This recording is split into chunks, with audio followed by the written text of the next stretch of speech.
و حالا انتظارا به پایان رسید در کانال ما، البته چون این مبارزه خیلی قدیم برگزار شده. 30 سپتامبر 1975.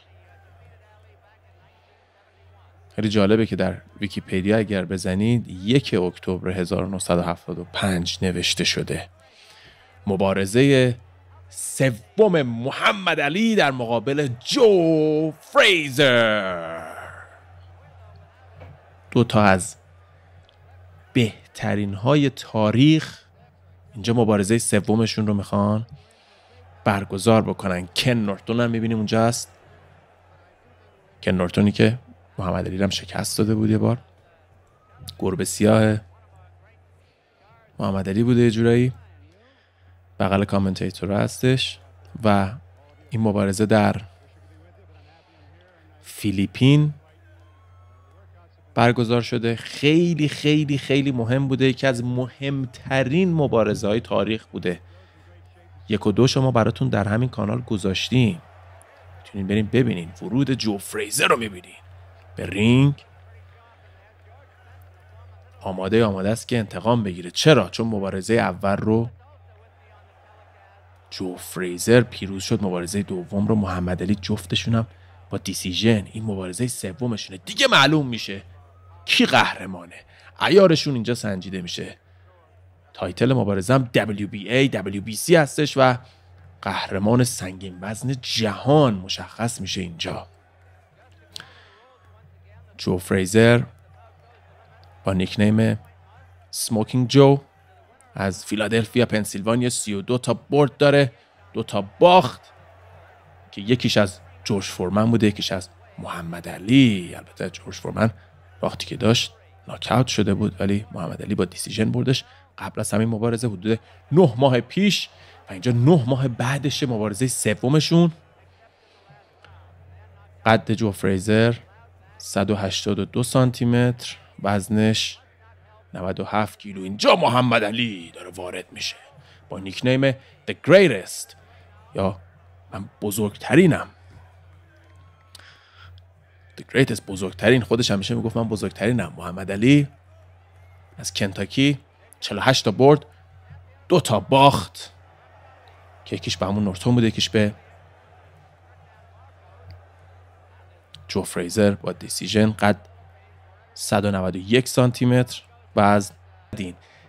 اگر ما در یکش گفتیم که مادر بزرگا پدر بزرگا تمام افراد در دنیا داشتن این مبارزه رو اینجوری میدیدن، این مبارزه رو دیگه خیلی بیشتر میدیدن. بیشترین بیننده رو داشته در تاریخ کل مبارزات. موقع اینترنت نبوده که بخوان دقیق آمارا رو در بیارن. تو تلویزیونا از خیلی‌ها که خب با ویدیوهای ضبط شده دیدن، تقریبا تمام دنیا دیدن. فقرا دیدن، ثروتمندا دیدن، سیاستمدارا دیدن، ورزشکارا دیدن، سلبریتی‌ها دیدن. همه دنیا این مبارزه دیدن، منتظر این مبارزه. و محمد علی که خیلی خیلی قبل از این مبارزه ترش تاک کرده بود، خیلی اذیت کرده بود.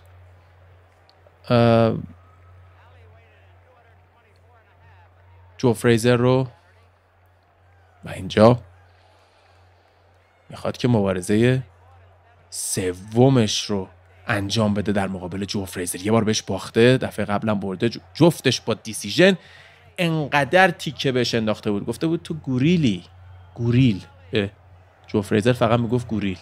تو زشتی، ایگنورنتی، تو احمقی. خیلی کلمای بدی به کار میبرد، ترش تاک زیاد میکرد. حتی یه چیزی شبیه مثلا همقافیه مانند میگفت به انگلیسی که بهش میگفت. اینجا خب اول بذار بهتون بگم که برگزاریش اسمش بود The Three Line Manila. منیلا جایی که داره برگزار میشه، یعنی در فیلیپین. و اینجا میگفتش که Aquila and a Trila and a Chila when I get that gorilla in Manila. یه جورایی داره میگه که آقا من گوریل رو شکارش میخوام بکنم. حالا ولی اون اصطلاح همقافیه‌شو دیگه نمیشه حالا اونجوری ترجمهش کرد. کسی ترجمه دقیق Aquila and a Trila and a Chila when I get that gorilla in Manila رو میتونه بگه، برام بگه. ولی اعصاب جو فریزر رو خورد کرده بود. دیگه اومده بود جو فریزر که انتقامش رو بگیره.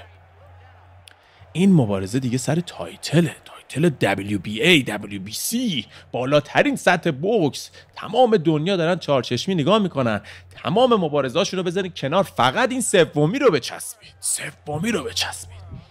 دفعه اول محمد علی باخته بود، لفوکای وحشتناکی بهش میزد. جو فریزر دفعه دوم آنالیزش کرده بود محمد علی، نذاشت اون لفوکا رو زیاد بتونه بهش بزنه. اینجا دیگه با شناخت کامل مبارزه سومشون رو میخوان انجام بدن. عجب مبارزه‌ای بشه این مبارزه. محمد علی رو میبینین که خیلی همیشه تأکید داشت که من خوشگلم، من این ضربه کم میخورم، قیافه منو ببین چقدر خوشگله، تو چقدر زشتی، شبیه گوریل میمونی. حرفای بدجوری بهش میزد. میبینید توی کامنتیترها کن نورتون هم نوشتن، به قول خودشون کن نورتون، اوشو قورت میدن آمریکایی‌ها.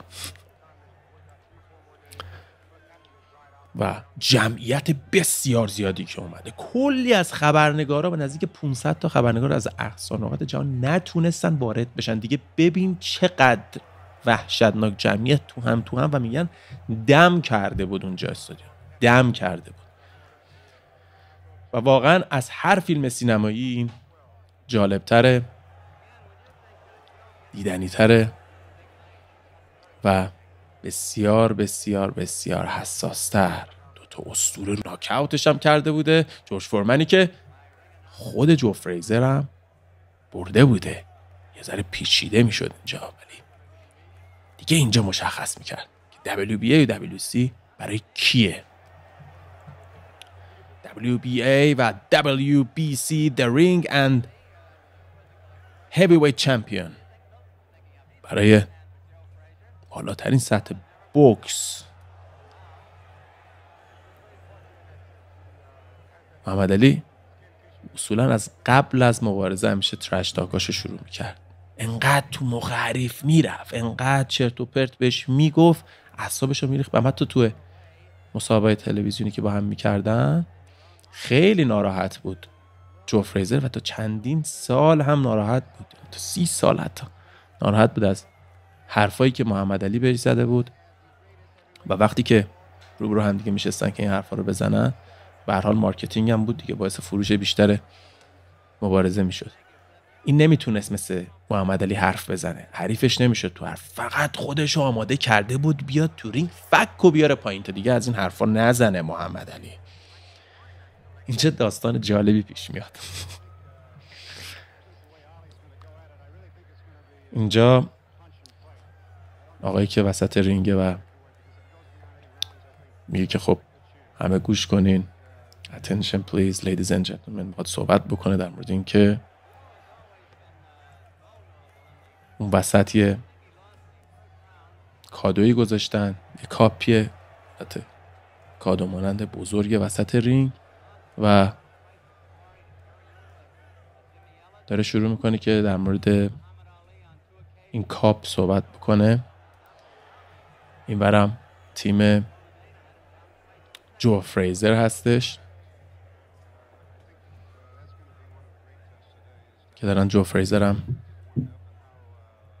آماده میکنن. نمیدونم چرا پشت این نوشته محمد علی، که با اون تیم چرا این وره، واقعا سواله واسه خود منه، خیلی برام عجیبه این محمد علی پشتش نوشته شده این ور وایساده. من اگه جای مربی جو فریزر بودم آقا بفهمید سمت خودتون. خب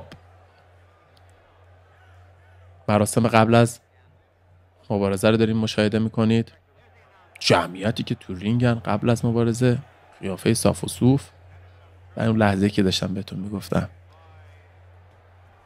تا اومد بگه به کی میرسیم، گفت به من اصلا این مال منه. داشت توضیح میداد تازه در مورد این که آقا این چی میره ور میداره، کاپر میره ور میداره میاره سمت خودش. همه هم دارن اینجا میخندن، جمعیت دست میزنن، اونورم دارن هرس میخورن. برگزار کننده اصلا همچین چیزی رو پیش بینی نکرده بودن که محمد علی ورداره بیاره.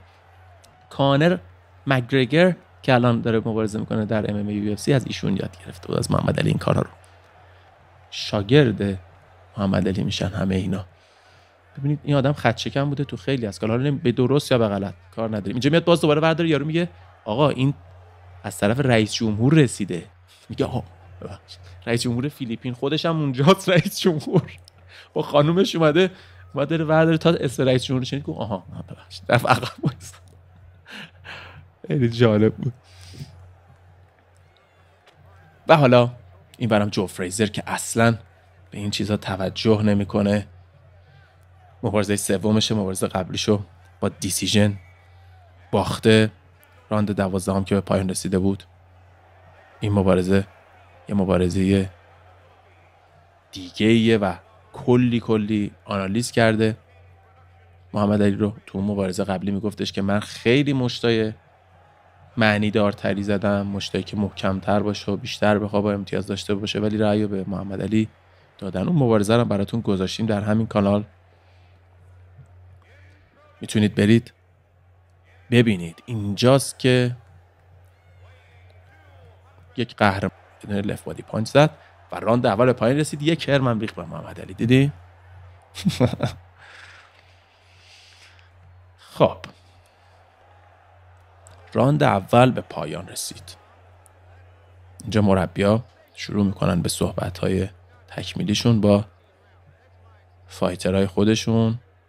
سیاست